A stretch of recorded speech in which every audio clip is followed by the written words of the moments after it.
That was really bad Hebrew. But hey, welcome. Woo! We did it. I know, we did it. Our boys. We did it. We're so proud of them. We did it together. What a stressful, disorganized. How did they not learn to put the expected order up? Yeah, I had Tankathon up. Me too. You have to do that.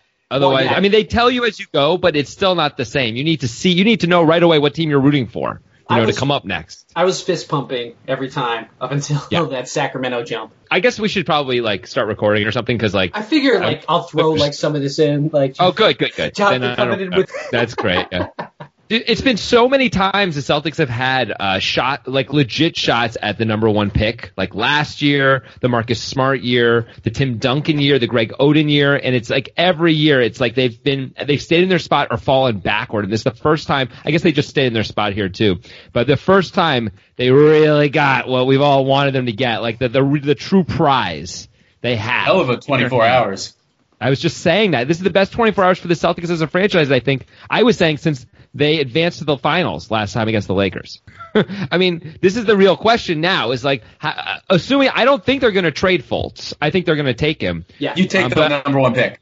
I think so. But the question is, number one, if you could trade him, what could you get for him? Like, is Porzingis actually on the table? If someone like Porzingis on the table, you consider that, right?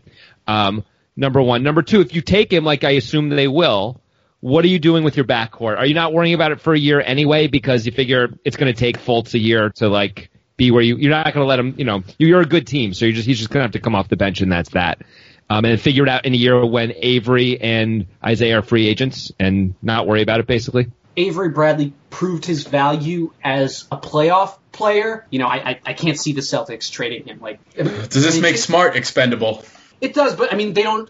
The thing is, the Celtics have the luxury of time. They can wait a year, like Levy's saying, and figure out what sort of direction they're going. They're not in a rush. They probably can't get a major asset for either Avery or Marcus Smart or even Isaiah Thomas because they're all expiring. I mean, at least with Marcus Smart, you have restricted free agency, so you can match what another team offers. But I just can't see a major asset coming the Celtics' way. And these guys are so integral to the Celtics' identity, and Isaiah is integral to the Celtics' offense. I'm just not seeing it.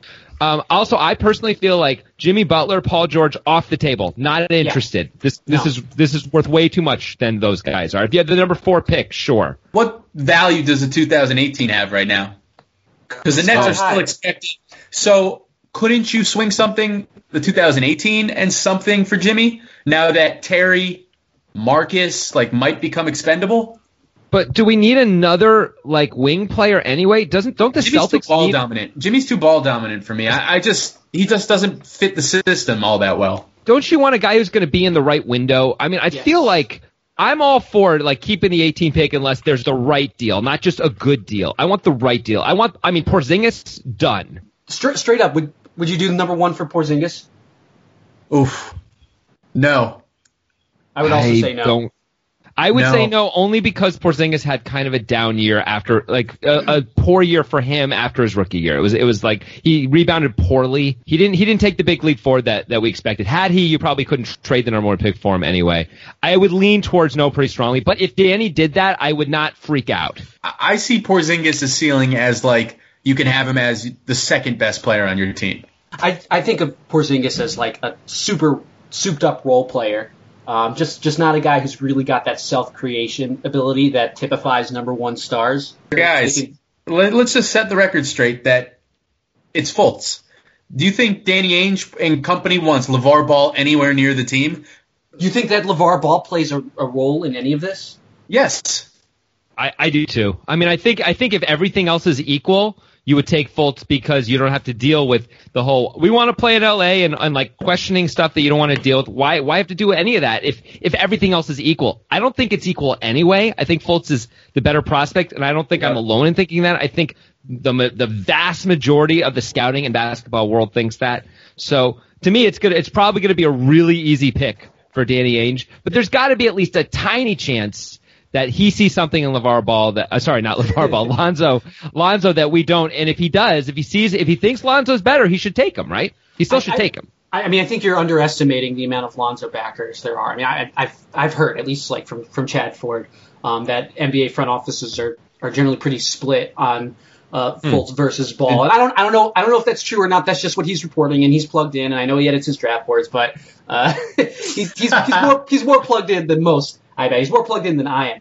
After the fact, he'll get it right. Right. I mean, I'm a member of Lonzo Hive. I'm proud. I'm willing to put my reputation as a prospect evaluator on the line for Lonzo. I think he's special. I think he possesses more outlier strengths than any in this draft. I'm actually pretty torn between Fultz and Ball, but I would say that the Celtics, I would say like 90% Fultz, 10% Ball would be the odds I'd put it at this point. Yeah, I get why you're putting that 10% for Ball. I know you want to see the next Brad Stevens reclamation project. What reclamation? LeVar Ball. Oh. LeVar Ball. Yeah, Lonzo Ball would be the best thing for Jaylen Brown.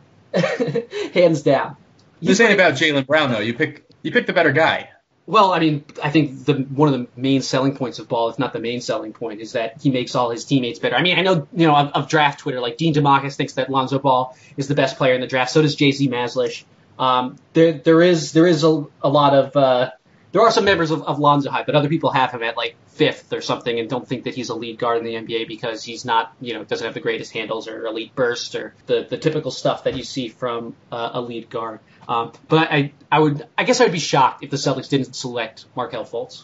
Me too. I mean, ultimately, it seems, first of all, Fultz clearly has a better floor than Lonzo Ball, right? And the ceiling, I guess, is arguable. There's going to be people like Matthew who think maybe Ball is just the guy ultimately and has the best potential. That doesn't seem to be what most people think, at least that I see. Now, maybe I'm only looking at a few boards, but like Draft Express is a good example, who has had Markelle Fultz number 1 the whole way. Ultimately, I'm a big believer in Fultz. The Celtics people have been saying for how many years the thing the Celtics don't have is star power and true like star talent. And then Isaiah sort of became that for them. But now what you're getting is like that Rolls Royce, that Ferrari type thing, instead of, like Isaiah's like a really sweet Mazda Miata. But there's some problems with that. But like Fultz may be like a true like all NBA player, not 1 year, but maybe for several years. Yeah, I think so. I mean, I think I thought it was huge. A lot of people were saying, well, it doesn't really matter where the Celtics draft. They're going to get a good player anyway. Like, no, there's a clear difference between the number 1 pick and the number 4 pick in expected value. And I know this draft is strong, but to me, there's 2 guys that stand out. I have 2 guys in my tier 1, and then there's everybody else, and I have no idea which of those guys is going to become a star, which of those guys is going to become a starter.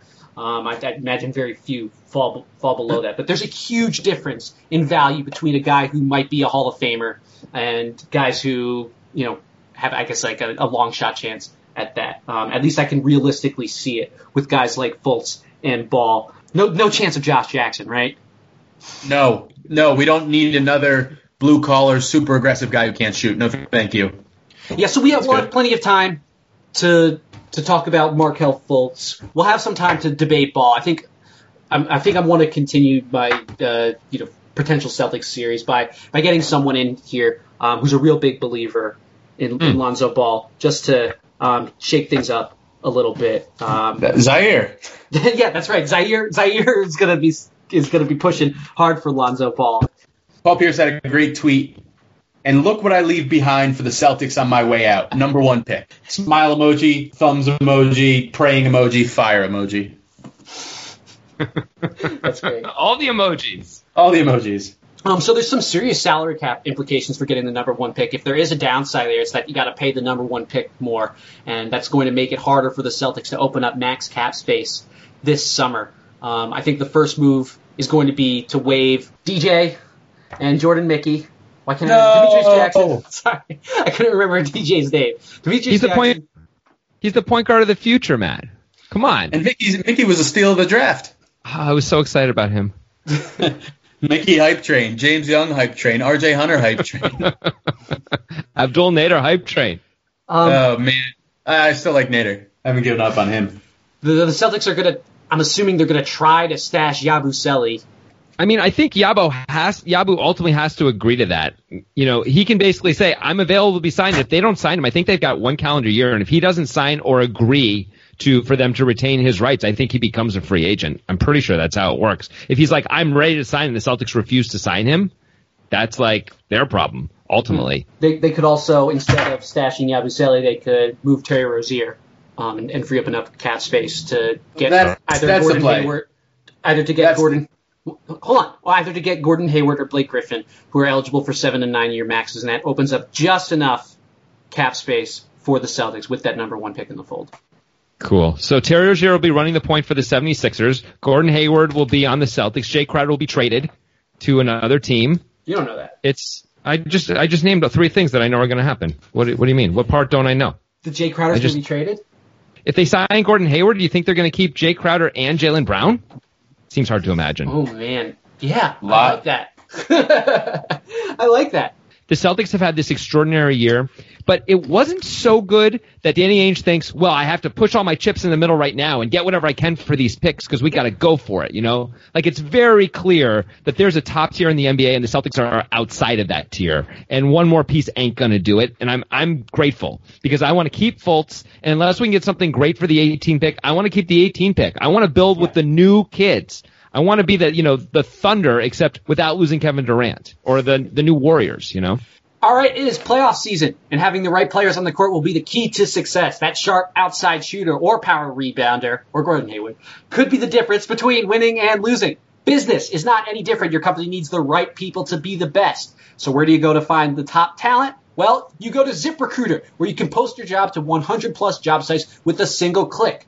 Then their powerful technology efficiently matches the right people to your position. And right now, listeners to the Boston Celtics newsfeed can start forming their own winning team on ZipRecruiter for free. Just go to ZipRecruiter.com/sportsfan. Try it for free today at ZipRecruiter.com/sportsfan. Back to yet another celebration.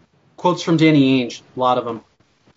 It was hard to hold on to the pick at the trade deadline. It was tempting.